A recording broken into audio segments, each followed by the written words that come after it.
Immediately recognized as a masterpiece when it was first published in 1847, Charlotte Bronte's Jane Eyre is an extraordinary coming-of-age story featuring one of the most independent and strong-willed female protagonists in all of literature. Poor and plain Jane Eyre begins life as a lonely orphan in the household of her hateful aunt. Despite the oppression she endures at home and the later torture of boarding school, Jane manages to emerge with her spirit and her integrity unbroken. So says the back of this edition as an introduction to this wonderful novel. For me, Jane Eyre read very much like a soap opera. It was very, very engaging, full of drama and intrigue. And it just reminded me of watching Mexican soap operas back in the 1990s. And the point is that it's very engaging. It's a page turner.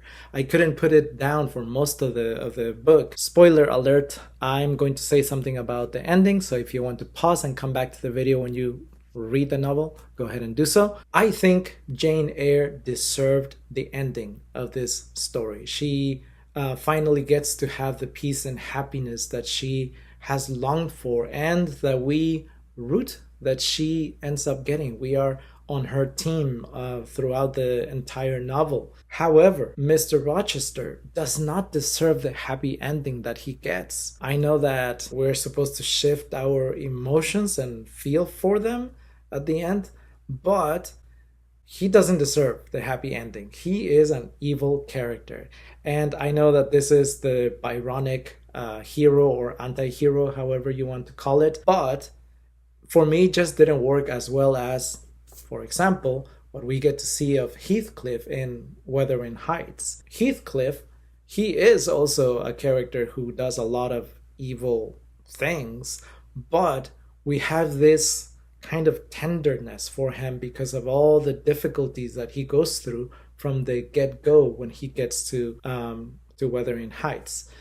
But for Mr. Rochester, I couldn't feel for him as much, even though he tries to give us his perspective.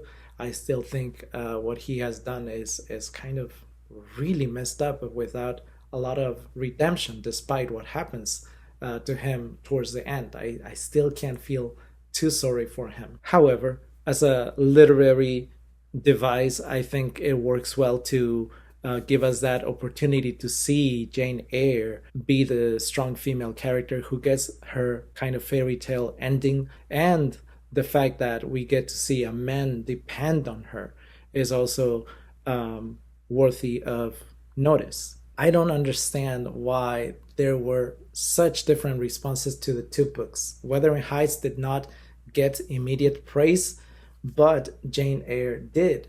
And to me, Wuthering Heights is by far the better novel. I think many people disagree with me, but in my opinion, Wuthering Heights just has so much more depth to the characters and to the situations, the plot, the dramas that are included in there are much more engaging to the human spirit than what we get to see in Jane Eyre. I do think that this is a really good read for young girls so that they can see representation in literature, and it's a wonderful character by a wonderful female author. So what would I score it out of 10?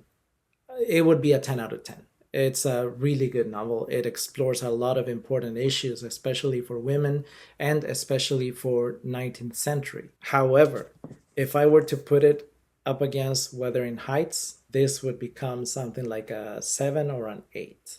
And it's really hard for me to compare anything to Wuthering Heights because it's the book that I cherish the most, by far my all-time favorite. It's also hard not to bring up the comparison because obviously the characters, not the characters, the authors are siblings or were siblings, and they published the books at the same time. One received a lot of praise, the other one not as much, but now both of them have continued to exist into posterity through their work. Well, that's about it for Jane Eyre. I hope you guys get to read it if you haven't read it before and that you enjoy it.